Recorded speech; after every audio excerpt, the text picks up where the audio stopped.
morning and welcome back to the 8th concession. My name is Natalie. It's a beautiful July morning and today I want to talk about failure in the garden. It happens to all of us. Most years are good for one kind of crop and not for another, or something may happen in your garden, but failure is something we all face. Some of the things in my garden this year have been a complete failure. Some have been a failure but not quite complete. So let's have a look at some of the failures this year in my garden. Over by the arbor, I have planted some shrub roses. Now the long-term plan for this area is here to the left and to the right of the arbor. I would like to make some dry stone walls. We have a lot of rocks around here and I think that would look really pretty. And then in front of the stone wall, I want shrub roses growing. So you can see I've planted one here, and one here. Now this one to the left is a beautiful orange colored shrub rose. I can't remember the name. I'll have to put it on the screen. It has already bloomed this year. You might actually see the bloom in the introduction to this video. It was gorgeous. And I just planted it this year, so I was so surprised it bloomed. Now this one here, I also planted this year. And you can see that it did make an attempt to bloom. This one is called Foxy Pavement and it has beautiful deep purple flowers. And I'm very excited about this one. But this one over here is a failure. This one was planted at the same time as the Foxy Pavement, same company, same dirt, same watering, everything, but it just did not leaf out at all. You can see there's nothing here. It's dead. Now it was to be a Schneekopper rose, which, and it's a shrub rose. It has, according to the description, white to lavender purple flowers and a beautiful scent, but it did not even leaf out. It did nothing. So this one has to go back to the nursery. They do have a warranty, so I'm just in contact with them now. Hopefully I can get this one replaced, but I don't know why. I did everything the same as the other one, which is looking great. But that was a complete failure. My second failure has to do with my blackberries. Now, in the previous garden tour, I mentioned that the second-year canes, the ones that set the fruit, didn't seem to have come back, that they were dead. And in fact, now I have actually trimmed them off and we're going to burn them. So I just assumed that I was going to have no blackberries, or very few blackberries this year because there were very few flowers. But have a look at this. Somehow, I'm still going to be getting quite a few blackberries. There are flowers everywhere. I don't know how this has happened, or where these second-year canes have come from, because I trimmed off most of them. But guys, there are flowers all along here. Look at this one back here.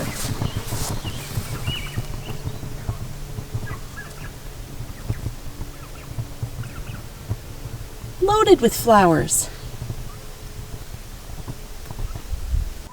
So I don't know what I got wrong about the second-year canes, but it looks like I'm going to have a great crop.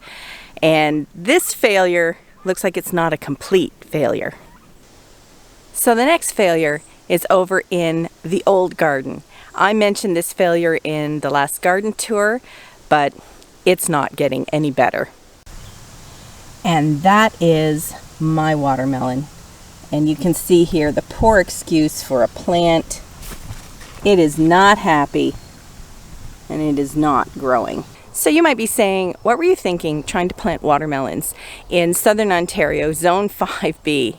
But 2 years ago we planted them and we got some. Now, no, they weren't the huge watermelons you can get in the store. They were about the size of a honeydew melon, but they were ripe and sweet and delicious, and so I thought I'd try it again. But this failure, I think I'm blaming on the weather. Now, yes, we have very cold winters here in Canada, especially here on the 8th concession, but we also have very warm summers. So daytime temperatures can be around the 30s Celsius, so that's got to be 85 to 90 Fahrenheit. We did have one day here where with the humidex it was 44, and I know that's way over 100 Fahrenheit. Now, the rest of the time, it's been warm and pleasant during the day, about 26, 25 Celsius. But overnight, it was getting very cool, down to 12 or 13 or 14 Celsius. And while that's beautiful for sleeping, it's not so good for watermelon. So I'm afraid the watermelon crop this year is a complete failure. The next failure also has to do with my old garden. And this failure has to do with my pumpkins. Now, it's not that the pumpkins aren't growing. The pumpkins are actually doing great.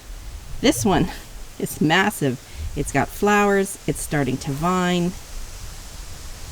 So are these at the back. Note the problem has to do with this big empty space here. So I mentioned in previous videos that our goal in this house is to renovate it both inside and out.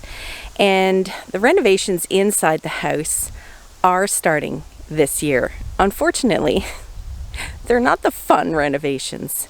We are still dealing with infrastructure in the house.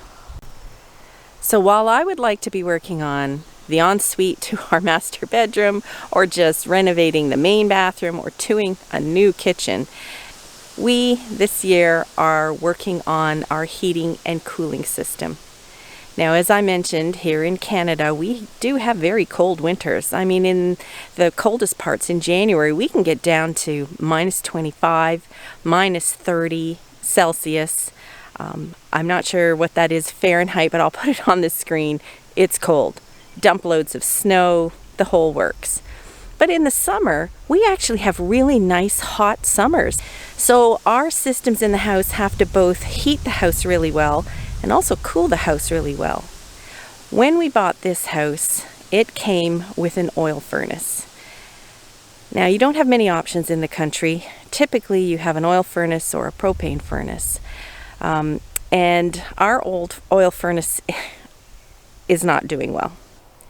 Our oil furnace is a beast. It's dirty, both environmentally and physically. So we were shocked when we moved here from the city. In the city, we had a natural gas furnace. And for the entire year in that house to heat our home, it cost about $800. In this house with the oil furnace, that's barely one tank of oil. And some winters we were going through 4 or 5 tanks. That was a real shocker. And they're just dirty physically. We get soot coming down the chimney, and soot is the most ridiculous material.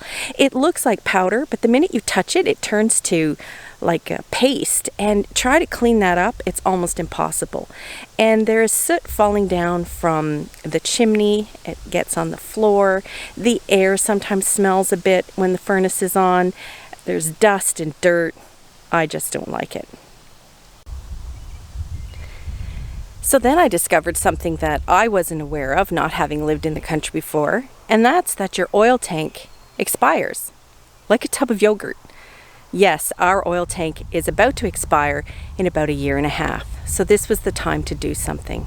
But what were our options? Just oil and propane, and we're stuck with the costs that, big companies are charging for them and polluting the air? Well, apparently there is another option, and that's heat pumps. Now, I wasn't quite sure what heat pumps did or how they worked, but I understand that they work a lot like an air conditioner, where they use the difference between the temperature in the air or the ground and a coolant inside, and that can pull out either cold air or warm air. So a heat pump can both cool and heat your house.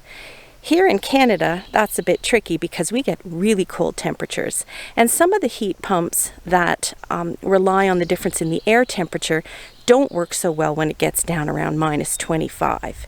So we learned that ground source or geothermal heat pumps do work well up here because the ground is never quite as hot or as cold as the air. So that's what we've gone ahead and booked. We are getting a geothermal heat pump put in. Now there are two kinds of geothermal heat pumps, the ones that use the temperature in the ground. You can have them drilled straight down in a pipe like a well, or you can have them horizontal where they go throughout your property. And as we have a nice big piece of property, we are going with horizontal. So we need 150 feet of ground where a 6-foot trench can be dug. And when the guys were out here planning out where this system will go, it has to run straight through the middle of the old garden. So everything that is kind of between these two T-posts is likely to be destroyed in the middle of August when they come to dig our trench. Now it's not all bad. We can plant the garden again afterwards, but as I've mentioned before, we plan on moving this garden anyway, but not right away. So I will be losing most of the plants in this entire middle section of my old garden. Now it's not an issue for the potatoes. They'll be harvested before then. And the onions, same thing. They'll actually be ready in a week or two. The problem is the pumpkins and the summer squash, the zucchini.